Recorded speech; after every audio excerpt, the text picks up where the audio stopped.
अस्सलाम वालेकुम दोस्तों, फिर से खुशामदीद कहते हैं आपको कुर्लुस उस्मान सीज़न 3 बोलम 88 पार्ट 3 में। इसी बोलम के पिछले पार्ट भी हमारे चैनल पर मौजूद हैं। अगर वो आपने नहीं देखे तो डिस्क्रिप्शन में लिंक मौजूद है, वहाँ पर जाकर आप देख सकते हैं। और साथ ही साथ हमारे चैनल को सब्सक्राइब कर लें और बेल के आइकन को दबाना ना भूलिएगा।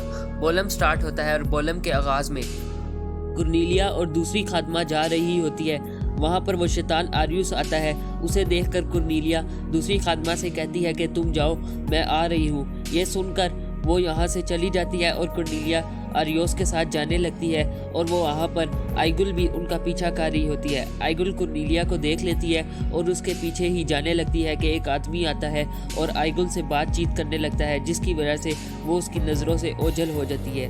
कुर्नीलिया आरियोस के पास एक कमरे में पहुँचती है और कुर्नीलिया कहती है कि आपने शेख दबाली को क्यों बचा लिया। ये सुनकर आरियोस कहता है कि वो कुछ ही दिन का मेहमान है, इसलिए मैंने उस्मान का एतमाद जीतने के लिए ये सब कुछ किया ताकि उसकी नज़रों में हमारी साख्त और बढ़ जाए। और फिर कहने लगता है कि अब हम इससे भी ख़तरनाक खेल खेलेंगे। कुर्नीलिया बताने लगती है कि एक बात और है कि बाला खातून को मुझ पर शक हो गया है। ये सुनकर आरियोस कुर्नीलिया से कहने लगता है कि कुछ नहीं होता, तुम ये रखो और तुम कर लो। ये है तो थोड़ा मुश्किल, लेकिन तुम्हें इसे करना ही होगा। ये सुनकर कुर्नीलिया हार ले लेती है। उस्मान साहब अपने खैमे में अपने कुछ सिपाहियों के साथ होते हैं और वो वहाँ पर कोनूर एल्ब से पूछने लगते हैं कि मैंने जो तुम्हें काम सौंपा था वो तुमने पूरा कर लिया है। ये सुनकर कोनूर एल्ब जवाब में कहता है कि जी हाँ हुजूर, मैंने अपना काम पूरा किया। मैंने अपनी सारी बातें इन्हिसार किले के गवर्नर को बता दी है जो आपने कही थी। अब वो टैक्स देने पर आमादा हो गया है और वो हमारी सब बातें भी मानेगा। ये सुनकर उस्मान साहब भी बहुत खुश होते हैं और तुर्गुत साहब को शाबाश कहने लगते हैं। और उस्मान साहब साथ ही बताते हैं कि तुर्गुत साहब की मेरे खिलाफ होने की खबर को फैलने दो और मिहाइल कोसस की भी, ताकि दुश्मन समझे कि हम सारे खिलाफ हो चुके हैं और हम वहाँ पर जाकर उस दुश्मन को हरा दें और उसको पकड़कर इबरत का निशान बना दें। ये सब उस्मान साहब कह ही रहे होते हैं कि इतने में सिपाही आता है और कहता है कि शेख दबाली को जहर दे दिया गया है। ये सुनकर उस्मान साहब बहुत ही ज़्यादा परेशान हो जाते हैं और वो फिर सोगत की तरफ निकल जाते हैं।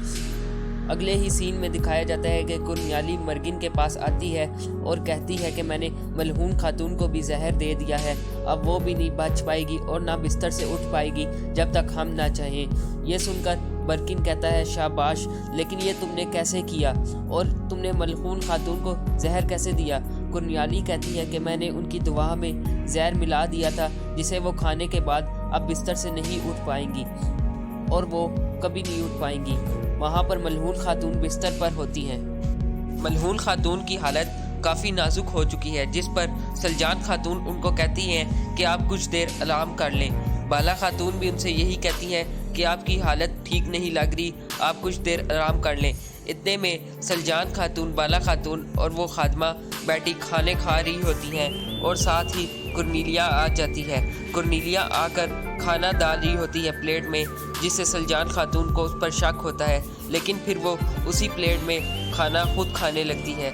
अगला मंजर शेख दबाली की दरगाह का होता है, जहाँ पर शेख दबाली आ जाते हैं। सब लोग शेख दबाली को देखकर बहुत खुश होते हैं और शेख दबाली भी उनसे सलाम करते हैं और उन्हें देखकर मुस्कुराने लगते हैं और कहते हैं कि जितना ही हमारा ईमान मजबूत होगा उतनी ही हम पर आजमाइशें आएंगी और हमें इन कर कामयाब होना होगा। वो मज़ीद कहते हैं कि हम मुसलमान हैं और हमें इन आजमाइशों से नहीं डरना चाहिए और हमें इस्तकामत और सब्र से काम लें और हमेशा सिराते मुस्तकीम पर चलते रहें। और अगला ही सीन आइगुल खातून के खैमे का होता है, जहाँ पर कई एल्ब बैठा होता है। इतने में जेर कुताई भी वहाँ पर दाखिल होते हैं और उससे पूछने लगते हैं कि तुम कौन हो, यहाँ पर कैसे आ गए, तुम अपना खैमे का रास्ता तो नहीं भूल गए। जेर कुताई ये सब कह ही रहा होता है और उसे पूछ रहा होता है। इतने में आइगुल खातून वहाँ पर आ जाती हैं और वो देखती हैं जेर कुताई को उसके साथ और फिर वो पूछने लगती हैं जेर कुताई तुम क्या कर रहे हो यहाँ पर। जेर कुताई आगे से कहने लगता है कि ये लड़का कौन है, ये किसी और के खैमे से यहाँ पर आ गया है। इतने में वो आकर अपनी माँ के साथ اپنی ماں کے پاس آ جاتا ہے اور آئیگل خاتون پھر جیرکتائی کو بتاتی ہے کہ یہ کسی اور کا نہیں بلکہ میرا ہی بیٹا ہے۔ یہ سن کر جیرکتائی بہت خوش ہوتا ہے۔ منظر ایناگول قلعے کا ہوتا ہے جہاں پر کوسس، نکولا اور وہ نیا ٹیکفور ہوتے ہیں اور وہاں پر آریوس چھپ چھپ کر ان کی باتیں سن رہا ہوتا ہے۔ وہاں پر نیا ٹیکفور آ کر نکولا اور میخائیل کوسس سے کہتا ہے کہ میری مدد کرو، عثمان مجھے بہت سی دھمکیاں دے رہا ہے۔ یہ سن کر میخائیل کوسس کہتا ہے کہ عثمان میرا بھی دشمن ہے، کل میں اپنے سپاہی لے کر تمہارے پاس آؤں گا، اگر ہم نے اس کو نہ روکا تو وہ انحصار قلعے کے بعد پھر ہرمنکایا اور پھر ایناگول بھی فتح کرے گا، اس لیے ہمیں اسے روکنا ہوگا اور ہم اس کے لیے ترگت کی مدد لیں گے۔ یہ سن کر ٹیکفور کہتا ہے کہ مجھے کسی ترک کی مدد کی ضرورت نہیں۔ کوسس کہنے لگتا ہے کہ جیسے ہم نے عالم شاہ اور گیہاتو کو چھٹکارا حاصل کرنے کے لیے عثمان صاحب کی مدد لی، اسی طرح اب عثمان صاحب سے چھٹکارا حاصل کرنے کے لیے ہم ترگت صاحب کی مدد لیں گے۔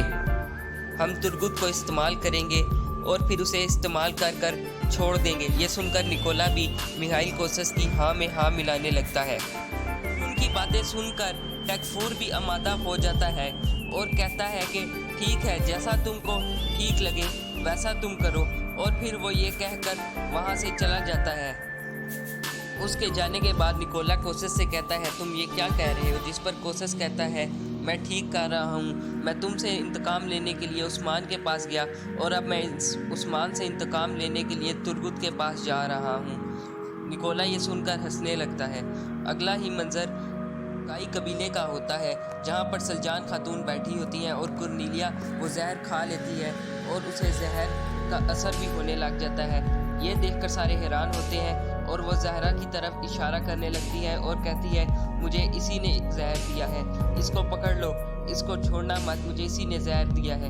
یہ سن کر زہرا پریشان ہو جاتی ہے اور کرنیلیا کی طرف دیکھنے لگتی ہے۔ اگلے ہی منظر میں عثمان صاحب ایک غار میں موجود ہوتے ہیں کوسس کے ساتھ، اور ایک جاسوس عثمان صاحب کا آتا ہے اور عثمان صاحب کو اپنا تعارف کرانے لگتا ہے اور بتاتا ہے کہ وہ کون ہے۔ اگلا منظر ایناگول کا ہوتا ہے جہاں پر نکولا آریوس سے کہتا ہے کہ آپ نے دیکھا نا کوسس کس قدر غصے سے بھرا ہوا تھا۔ یہ سن کر آریوس نکولا سے کہنے لگتا ہے کہ آپ نے نہیں دیکھا کہ وہ کیا کر رہا تھا، وہ ایک چال چل رہا تھا۔ آپ ایک سوکھے پتے کی طرح ہو جو کہیں بھی کسی کے بھی ساتھ چل پڑتا ہے۔ آپ کو ابھی کوسس پہ بھروسہ نہیں کرنا چاہیے، وہ کبھی بھی دھوکہ دے سکتا ہے۔ جب تک تم ترکوں کی ناک میں دم کر نہیں رکھو گے، وہ تمہاری ناک میں دم کر کے رکھیں گے۔ نکولا کہتا ہے کہ آپ کہنا کیا چاہتے ہیں، جس پر آریوس کہتا ہے کہ ہمیں جلد از جلد مرکن کو قبیلے کا سردار بنانا ہوگا تاکہ ہم عثمان کی کامیابیوں کو روک سکیں۔ اگلے ہی سین میں دکھایا جاتا ہے کہ عثمان صاحب کا جاسوس انہیں بتا رہا ہوتا ہے کہ نکولا نے 12 تور کے پاس اپنی نئی فوج منگوا لی ہے۔ اس نے یہ بھی لکھا تھا کہ اسے ایک ترک سردار کو حاصل کرنے کے لیے بہت سارا سونا اور بہت سارے فوجی جوان چاہیے۔ یہ سن کر وہ کہتا ہے کہ مجھے لگتا ہے کہ یہ ترگت صاحب ہی ہوں گے، جس پر عثمان صاحب جواب میں کہتے ہیں کہ برسا کی زمین کے بارے میں کچھ بتاؤ، میں نے سنا ہے کہ اس زمین میں بہت مال غنیمت ہے اور وہ زمین مال ہی مال سے بھری ہے، جتنا اس زمین میں مال ہے اتنا ہی زیادہ اس زمین کو حاصل کرنا مشکل ہے، لیکن ہم پھر بھی اس زمین کو حاصل کریں گے۔ یہ سن کر میخائیل کوسس کہتا ہے کہ اگر ہم 12 تور کو فتح کرنے میں کامیاب ہو جاتے ہیں تو تقریباً آدھے سے زیادہ ہی مغرب ہمارا ہوگا اور ہمیں مشرق کی طرف سے احتیاط کرنا ہوگی۔ یہ سن کر جاسوس کہتا ہے کہ اسے دیکھو، یہ کس طرح کی باتیں کر رہا ہے، اگر اس کے بارے میں ان کو پتہ لگ گیا تو وہ کیا کریں گے۔ یہ سن کر کوسس مزاحیہ انداز میں کہتا ہے کہ اگر انہیں یہ پتہ لگ گیا کہ تم جاسوس ہو اور تم ہمارے پاس آ کر ان کی خبریں دیتے ہو تو وہ تمہارے ساتھ کیا کریں گے۔ کوسس ہنسنے لگتے ہیں اور پھر ترگت صاحب کہتے ہیں وہ روگاتوس کی جگہ اب کس نئے ٹیکفور کو منتخب کریں گے۔ یہ سن کر جاسوس کہتا ہے کہ اس کے بارے میں ابھی کوئی فیصلہ نہیں ہوا، بہرحال اس میں کئی نام منتخب ہو چکے ہیں۔ ٹیکفور آیا بھی تو وہ کس کے ساتھ مل کے کام کرے گا۔ یہ سن کر عثمان صاحب کہتے ہیں کہ ہم پہلے ایناگول کو فتح کریں گے اور پھر برسا کی بھی باری آئے گی اور ہم ایسے ہی اپنا مشن جاری رکھیں گے۔ یہاں پر پارٹ 3 کا اختتام ہو جاتا ہے۔